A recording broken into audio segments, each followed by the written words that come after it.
Il existe dans Kalidesk deux manières de localiser un point, c'est-à-dire deux types de coordonnées. Ces coordonnées cartésiennes que nous avons vues précédemment et ces coordonnées polaires.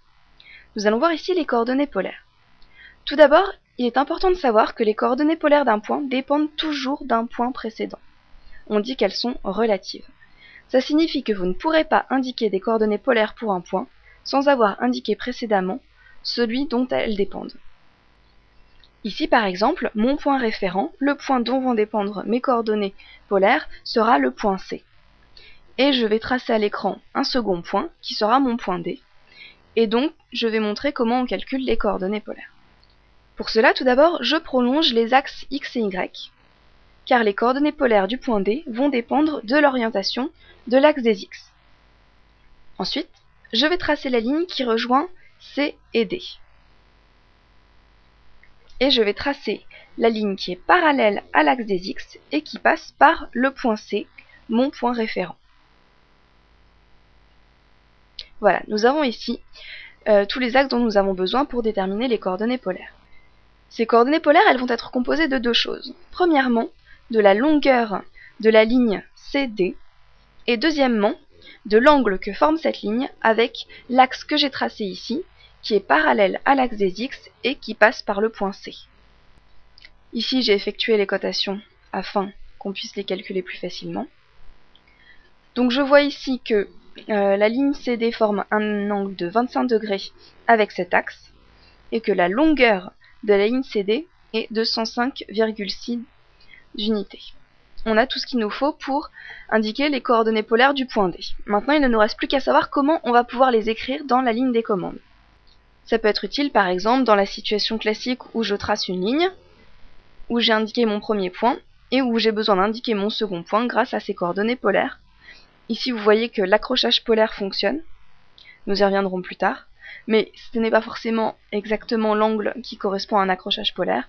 On peut avoir besoin donc d'indiquer les coordonnées polaires dans la ligne des commandes. Nous allons le voir ici. Pour indiquer des coordonnées polaires, donc, on commence tout d'abord par toujours mettre un signe arrobase devant. Ça signifie que les coordonnées sont relatives, et comme c'est toujours le cas avec des coordonnées polaires, on place toujours le signe arrobase.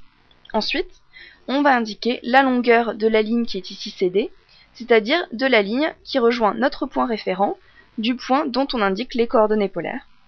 Ensuite, on place un signe inférieur à, et on indique l'angle, donc en degrés, que forme la ligne CD ici, avec mon axe. Donc ici, je l'ai écrit en texte dans la zone graphique pour que ce soit plus clair. Donc ici, par exemple, si j'ai besoin d'écrire les coordonnées polaires de D, je vais taper dans ma ligne de commande arrobase 105 pour la longueur de ce segment de cette ligne et 25 pour cet angle, en ayant bien sûr mis entre les deux le signe inférieur à, c'est très important. Pour bien indiquer que ça fonctionne, je vais cacher mon point D et je vais cacher la ligne qui rejoint les points C et D.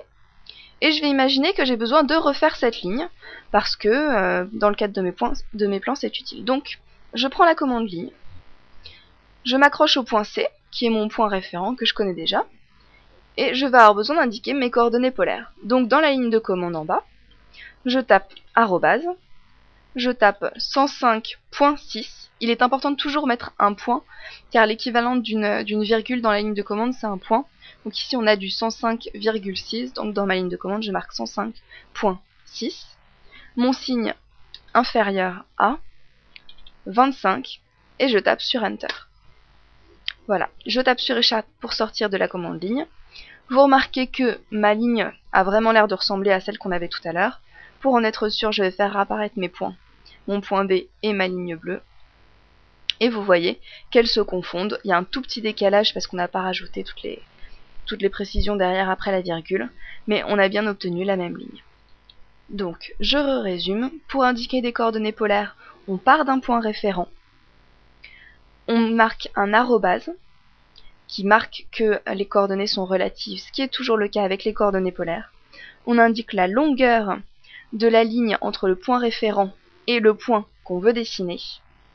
On met le signe inférieur à et on marque la valeur de l'angle entre la ligne entre mon point référent et celui que je vais dessiner et l'axe des x en fait. L'axe parallèle à celui des x et qui passe par mon point référent.